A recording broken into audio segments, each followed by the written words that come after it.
ప్రజామోదం పొందడంలో TVK విఫలమైందన్నారు DMK నేత ఉదయనిధి స్టాలిన్. అన్నా డీఎంకే రెబల్ ఎమ్మెల్యేని కలవడానికి సీఎం నేరుగా వెళ్లడం విడ్డూరంగా ఉందన్నారు.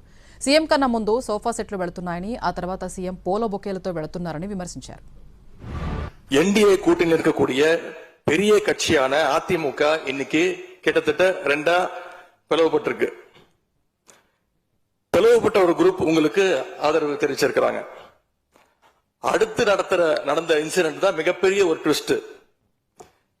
பிளவுபட்ட குரூப்ல இருக்கக்கூடிய ஒரு தலைவரோட வீட்டுக்கு ஒரு புது சோஃபா போகுது. சோஃபா பின்னாடியே புது முதலமைச்சரும் அந்த வீட்டுக்கு போறாரு. புதுமையான ஆட்சின்னு சொன்னீங்க. இன்னைக்கு புஷ்பா பட பாணியில ஆட்சி நடந்துகிட்டு இருக்கு. డీఎంకే కూటమిలోని పార్టీలే టీవీకేకు మద్దతిస్తున్నాయన్నది మర్చిపోద్దని అన్నారు ఉదయనిధి స్టాలిన్. విజయ్కి నమ్మకం లేకపోవడం వల్లే 2 చోట్ల పోటీ చేశారన్నారు. 118 உறுப்பினர்களை கொண்ட ஒரு கட்சியோ ஒரு கூட்டணியோ தான் ஆட்சிக்கு வர முடியும்.